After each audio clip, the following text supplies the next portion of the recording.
All right, welcome to the first episode of the 2017-18 Knicks season. In this episode, we're going to go over, so far, in the early going, the first 7 games, what happened, the positives, the negatives, and what to look for the remainder of the year. Well, this year, the season opened up. The NBA season opened up rather early. It started first week of October. I don't know why. Maybe I think it's because of they want to get more off days, to give the teams more off days and space out the games a little more. I mean, I can remember seasons where the NBA season started the first week of November, if not maybe the last week of October around Halloween. But let's get down to business. As we all know, the tumultuous off-season and summer the Knicks had, so many questions. At the end of the season last year, which was so disappointing. Can you say disappointing? It was just another terrible season, underwhelming season by the Knicks. Carmelo Anthony basically holding the Knicks hostage, holding the Knicks franchise hostage with his no trade clause. He didn't want to get traded at the trading deadline last season, I should say. The sensationalized feud between him and Phil Jackson. I've gone over this a million times.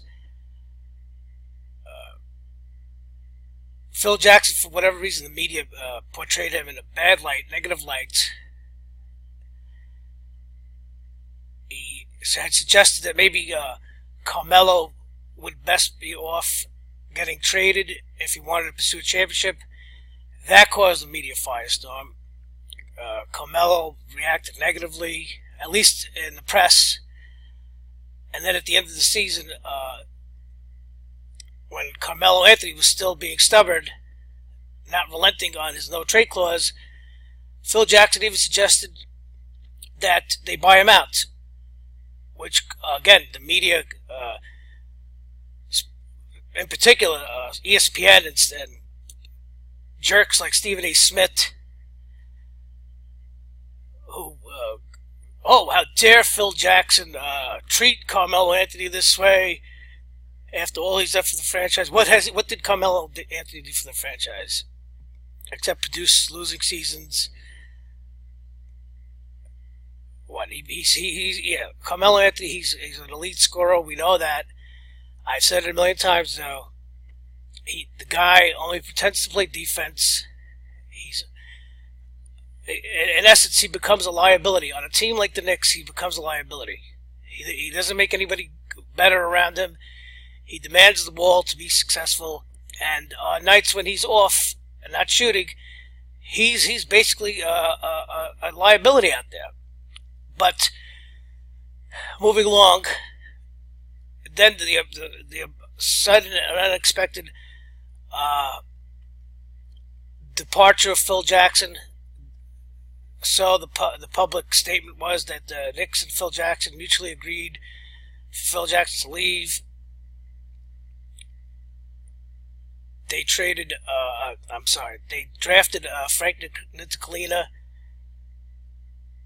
I thought at the time that was a very good pick.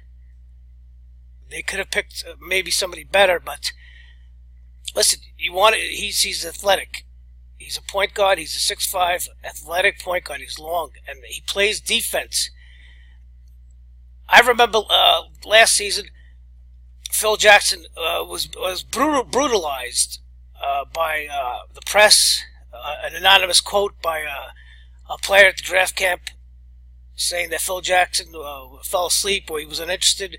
Phil Jackson said that he would overlook a player in the draft who was just a triple-double type player.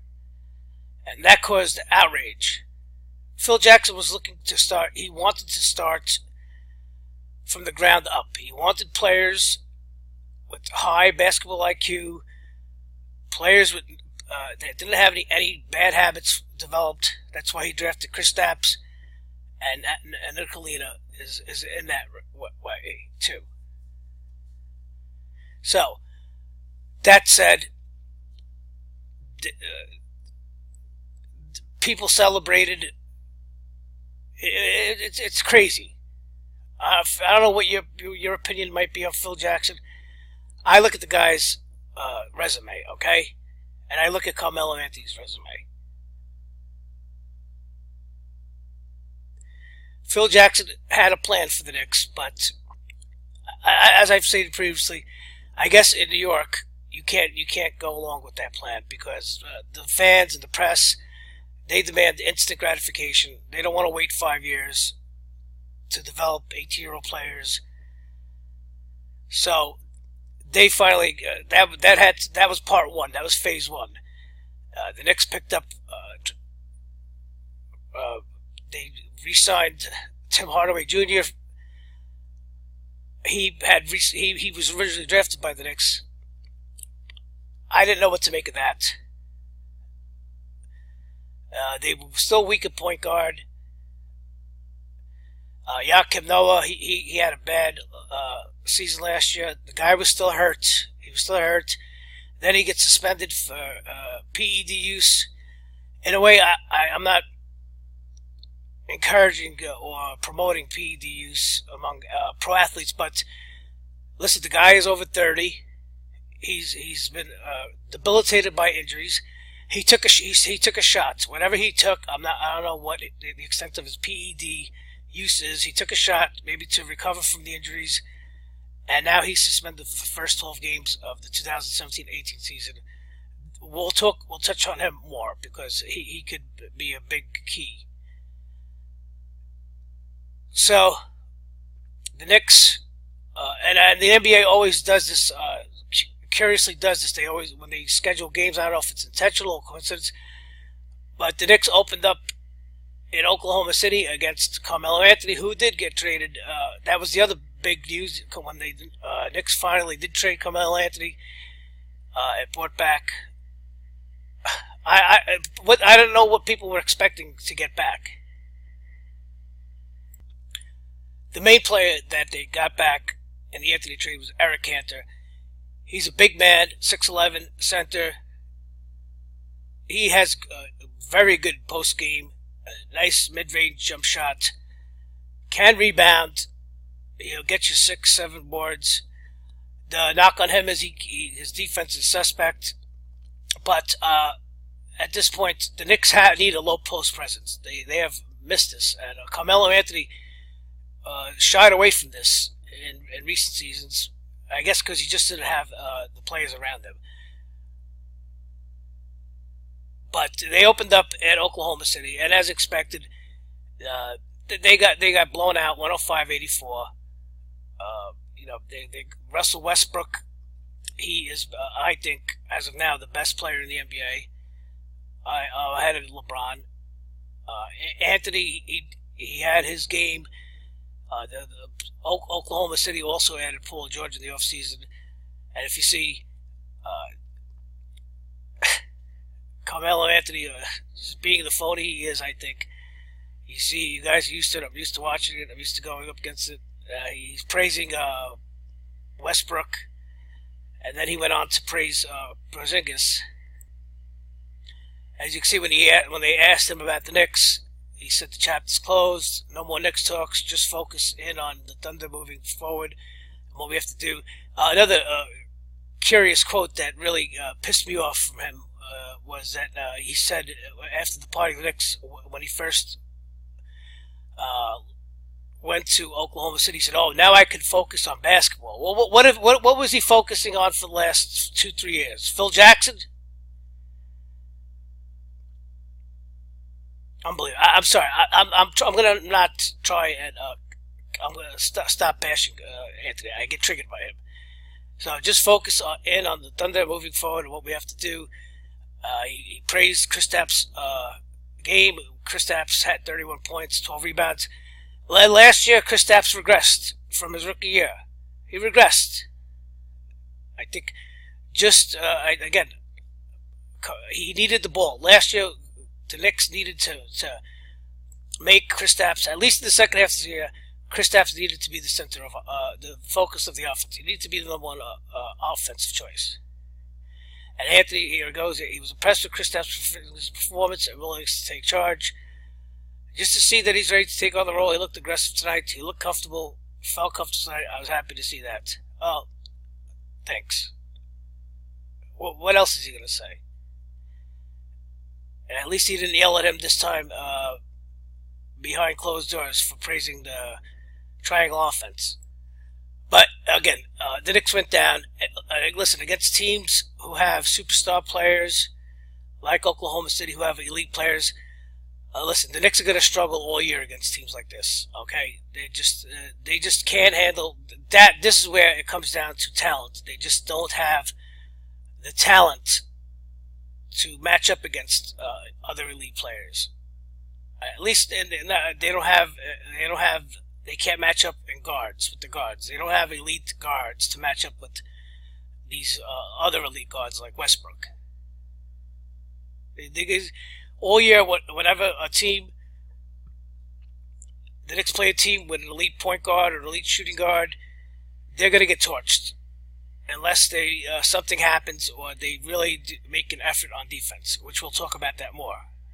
So this was expected. First game, it's a throwaway.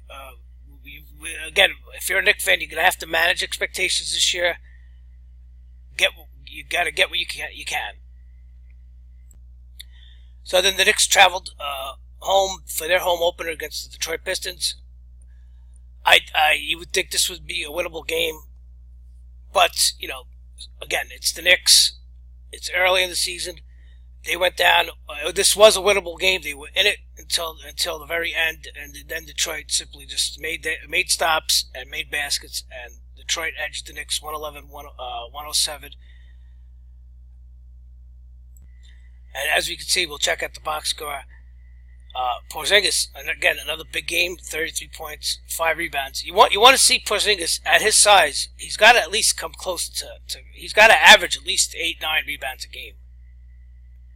He can't have a game where he gets 5 rebounds is a bad game for him.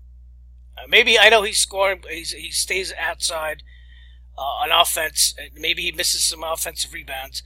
But at his size and his athleticism, he could easily he could breathe and get 8 rebounds a game. I don't mean to be overcritical. And again, you see Cantor, he had 17-10. The Knicks, again, you're going to see a theme so far in the first 7 games. The Knicks have to win games that they can, and they must. And this goes back to last year. They have to play defense. Again, I just mentioned against the elite players, against the elite teams, it's going to be tough sometimes. Even if you do play defense, talent may override that. But against against beatable teams, against players that match their talent level, they need to compete on defense night in and night out. Above all, they need to limit transition buckets. They need to rebound, get second putbacks, rebound, and they need to improve their perimeter defense. Okay? They had a bad fourth quarter. Detroit simply took over. And again, it's only the second game. You want to give the Knicks a pass again. A lot of players are getting used to playing with each other. Fine, but this is a game that the Knicks in January or February should pull away and win, especially at home. They have to win. They have to win the home games like this. They can't afford to give away winnable home games. So then, Game 3, the Knicks again hosted the Celtics. Now the Celtics, listen, I think even though they lost Gordon Hayward, I think they're the team to beat in the East this year. I really think they are the team to dethrone is going to dethrone Cleveland and LeBron. I expect them to go to the finals. This game again, they got torched by a kid. by Jason Tatum. The Celtics are so talented; they're gonna be around for a long time. They're gonna be strong for a long time. Again, they just Cantor. He had 16 points, 16 rebounds in the first half. This guy, he's gonna flourish. He's gonna put up some big numbers in New York. I think he's definitely gonna average a double-double. Again, it's the defense. Porzingis, you see again, 31 points, 12 rebounds. 12 rebounds, 5 assists. This is an off game. He's going to have to be consistent. If he's going to be the franchise player, he's going to have to be consistent. You can't have off nights like this, especially at home, and especially against a division rival.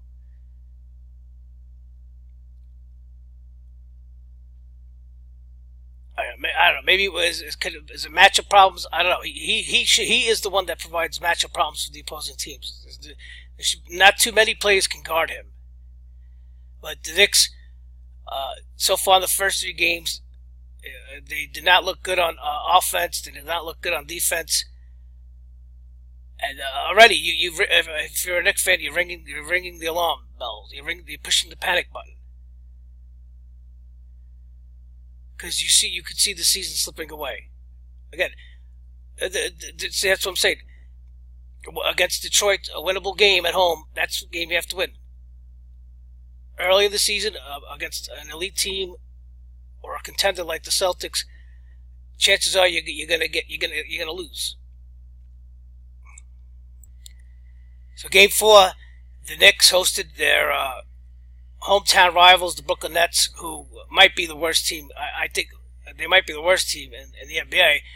But surprisingly, the Nets came off a win against the Cavaliers, beating LeBron. This is a game the Knicks have to win. Again, we talked about winning the winnable games. If you see in the box score, Porzingis bounced back, 30-9. The 30 points. He's not going to average 30 points, but maybe he could average 27 points a game. If he could average 27 points, 9 rebounds this year, that's what you would expect. That's the numbers to expect from Porzingis: 27 points, 9 rebounds, 2 blocks a game. This is what the unicorn numbers are. You want to call him a unicorn? Then 27 and 9 and 2 blocks is not out of the realm of possibility. It should be, especially in the NBA today, with teams not playing defense. 27 and 9 is what his numbers. He should be penciled in for that. Anything less is a disappointment in my opinion. But the story in this game was Frank Ntilikina. I think he made the difference in this game. Not so much on offense, although just his first game, I believe I think this was his first game that he actually played. Well, at least played substantially. He had 9 points, 2 rebounds, 5 assists. His defense, he made difference. He made a statement, an impact on defense. He's only 19, and he was doing things that changed the game. He created headaches for the Nets. Hopefully, he looks so far like if he's a young point guard. Young point guards take 3-4 years to develop.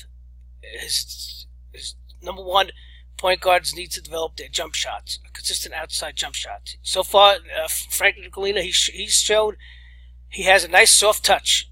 I like that. It's a good sign. He has a soft touch, whether from long range or medium range, or he just has a soft touch. And of course, then it's going to come with running a team, being the general out there. And his defense, of course, we just mentioned. The Knicks played consistently well throughout the game. After a slow first quarter, the Knicks really made adjustments, and they took over in the second quarter, and they came out smoking in the third quarter. They had a big lead going into the fourth quarter, and they held on.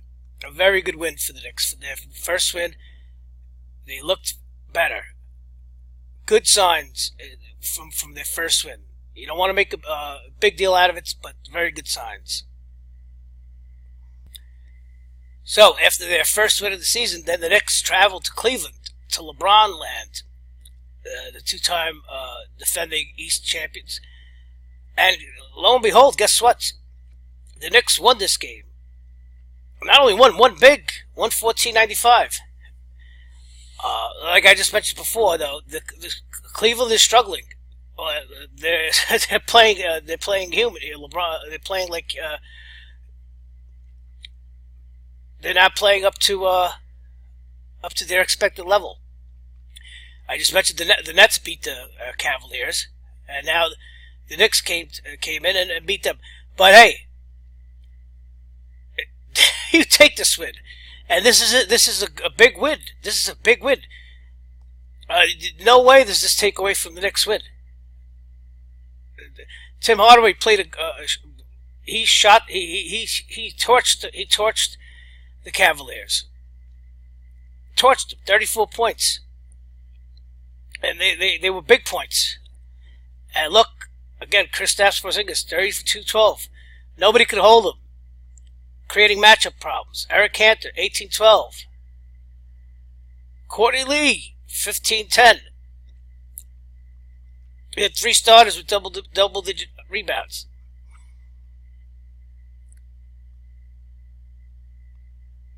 This is a very good sign. I know you don't want it's only one game, and it's early the first week of the season, the first month of the season, and the Cavs are struggling. But hey, you take this win. Would you have been happy if the score had been reversed? If the Cavs would have won 114-95? No, take it. And of course, LeBron downplaying this. They had a big shakeup in the season. They traded Kyrie Irving to Boston for Isaiah Thomas. Isaiah Thomas is still recovering. He's probably expected back after the All-Star break, at least. So they're playing a little short, but they signed LeBron's best friend and former Miami Heat teammate Dwayne Wade. But he's old. He's only going to be there for the playoffs. Yeah, he could still do it on some nights. He's still good. He's still very good. But you don't want him to carry your team at this point. Now with LeBron and Kevin Love and Isaiah Thomas when he gets back, Cleveland will bounce back. Cleveland's going to have a good year. They'll be unless lightning strikes, I think they'll be in the Eastern Conference Finals again against Boston. And I'm sure they'll probably be the number 2 seed.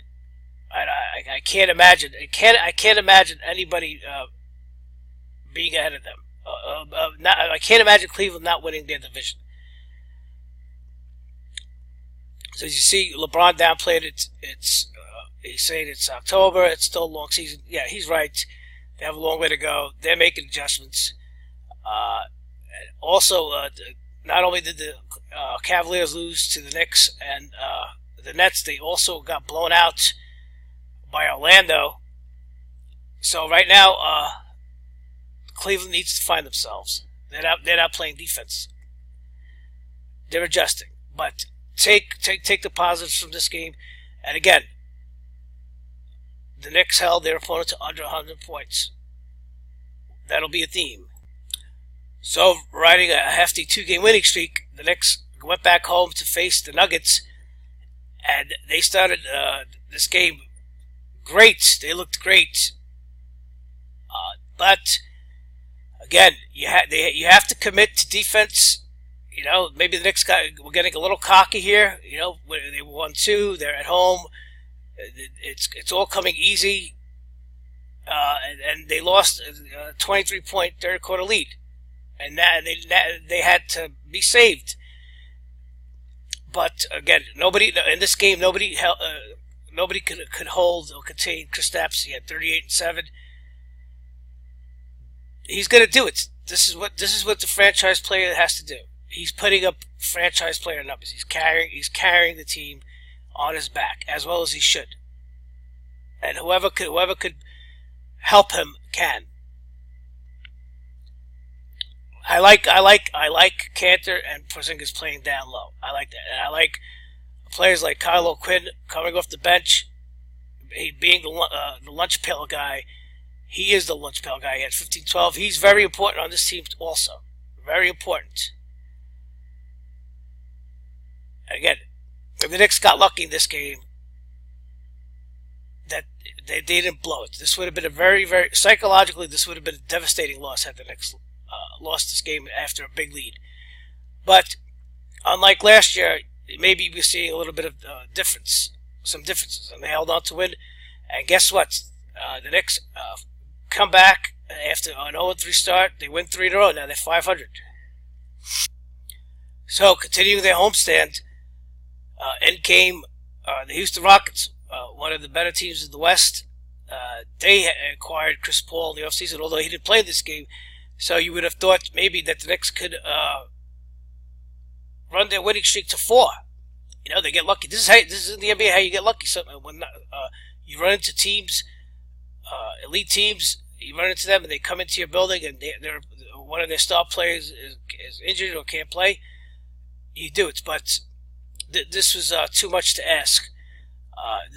The Houston Rockets are probably one of the best 3-point shooting team in the NBA.